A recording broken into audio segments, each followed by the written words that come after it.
America के रवैये के बाद यूरोप पर रूस का यह खतरा बढ़ता जा रहा है। यूरोप ने कोल्ड वॉर के बाद सबसे बड़ी तैयारी अब शुरू कर दी है। रूस का डर इस कदर है कि नाटो मुल्कों ने रोमानिया में वॉर एक्सरसाइज को भी रद्द कर दिया है। देखिए।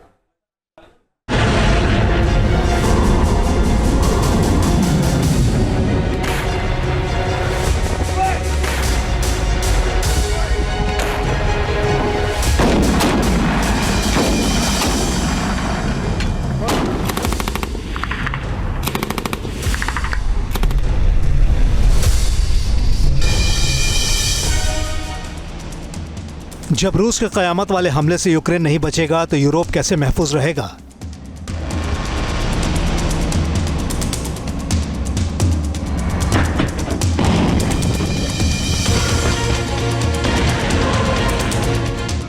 रूस जैसे ही यूक्रेन की दहलीज तोड़ेगा, यूरोप पर तबाही के बादल छा जाएंगे।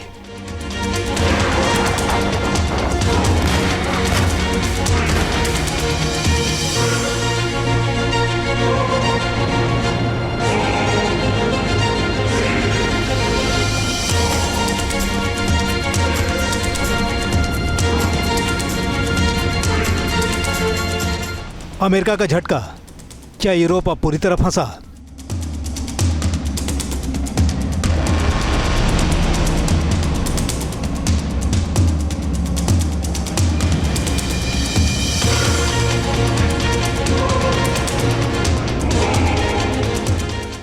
यूक्रेन ने यूरोप के पैरों में जंजीरें बांध दी हैं।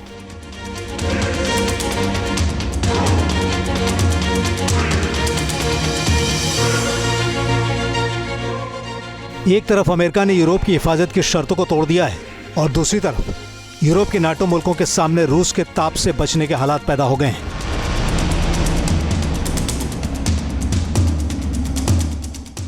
डेनमार्क मिलिट्री की खुफिया रिपोर्ट ने पहले ही वार्निंग दे रखी है कि यूरोप के पास सिर्फ 5 साल का वक्त बचा है।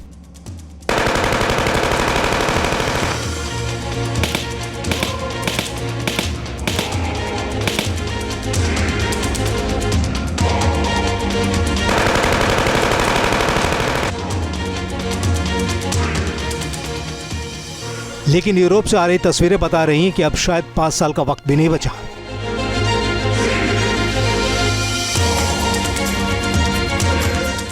कोल्ड वॉर के बाद यूरोपियन यूनियन अब तक की सबसे बड़ी सुरक्षा योजना को जल्द से जल्द जमीन पर उतारने में जुट चुका है। ये तैयारी क्या है, इसके बारे में बताएंगे। लेकिन पहले यूक्रेन की मदद के लिए हथियारों की जो खेप पहुंच रही है और यूरोपीय मुल्क कैसे रूस के हमलों की आशंका के सामने खुद को तैयार कर रहे हैं, उन तस्वीरों को गौर से देख लीजिए।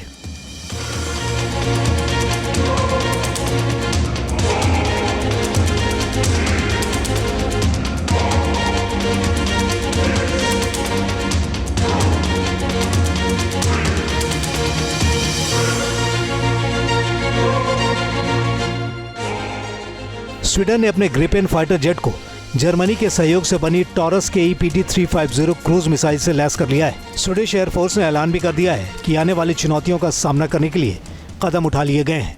टॉरस कोई मामूली मिसाइल नहीं है, बल्कि एक बंकर बस्टर हथियार है। तकरीबन 500 किलोमीटर की दूरी तक मार करने वाली 3086 पाउंड की ये मिसाइल 0.95 मैक की स्पीड से टारगेट की बखिया उधेड़ सकती है।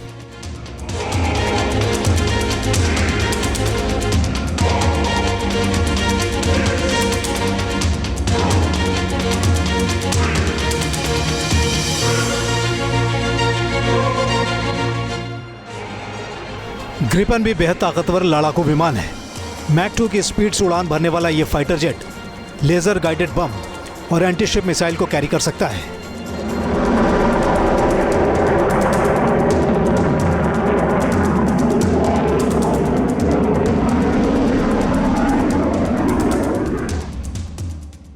दरअसल यूरोप के तमाम नाटो मुल्क खुद को बचाने के लिए ये गैर नाटो मुल्क को बचाने की कोशिश कर रहे हैं। ताजा तस्वीर पोलैंड से आई है। पोलैंड ने यूक्रेन को T-72 टैंक का सबसे नया वर्जन भेजा है। ये टैंक यूक्रेन की सेना तक पहुंच गए हैं और मोर्चे पर तैनात भी कर दिए गए हैं।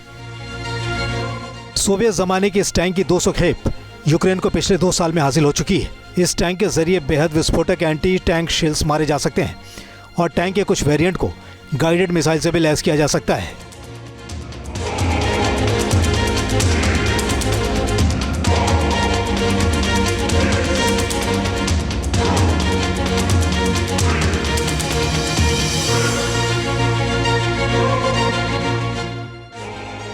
दरअसल यूरोपीय मुल्कों को जिसका डर सता रहा है वो जमीन पर दिखाई दे रहा है। डेनमार्क डिफेंस इंटेलिजेंस ने यह दावा किया था कि रूस जल्दी यूक्रेन के आसपास के नाटो मुल्कों पर हमला शुरू कर देगा। रोमानिया भी स्वीडन की तरह खतरा महसूस कर रहा है। रोमानिया की संसद ने अपनी सेना को खुली छूट दे दी है कि रूस की तरफ से आने वाले ड्रोन को मार गिराया जाए।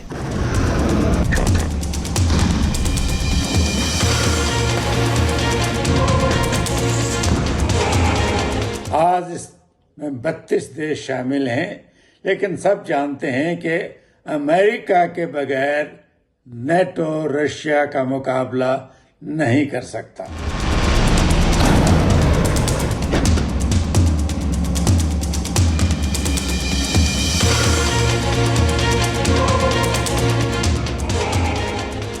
रूस ने किस कदर यूरोप को अपनी खौफ की गिरफ्त में ले रखा है, इसका अंदाजा इस बात से भी लग रहा है कि रोमानिया में नाटो का डेशियन स्प्रिंग वॉर एक्सरसाइज स्थगित करना पड़ा है।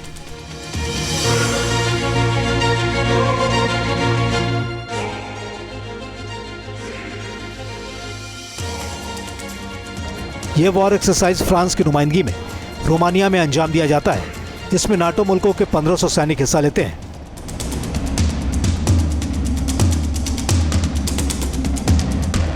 इस अभ्यास का उद्देश्य रोमानिया में नाटो बैटल ग्रुप में सहयोगियों की रणनीतिक रूप से हमलावर क्षमता का प्रदर्शन करना है, जिसमें टैंक, बख्तरबंद वाहन और गठबंधन के अन्य हथियारों के साथ 5000 सैनिक शामिल होने वाले थे। वॉर एक्सरसाइज को टालना साबित करता है कि रूस अपने जबरदस्त हाइब्रिड युद्ध की क्षमता के साथ यूरोप को किस किस तरह से प्रभावित कर रहा है, और अब तो उसे अमेरिका से ग्रीन सिग्नल भी मिल चुका है।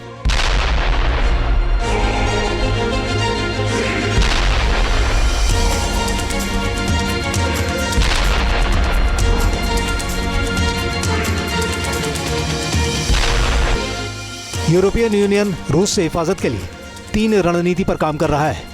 पहला है 160 बिलियन यूरो जुटाना, दूसरा इस पैसे के जरिए एयर डिफेंस, मिसाइल, ड्रोन और मिलिट्री आर्टिफिशियल इंटेलिजेंस को मजबूत करना, फाइनेंस के दूसरे विकल्पों को भी तलाशना। लेकिन इन तमाम कवायद का एक ही मकसद है, यूक्रेन के बाद यूरोप के दुर्ग को पुतिन के ऑपरेशन नाटो से किसी तरह बचाना। Team news nation.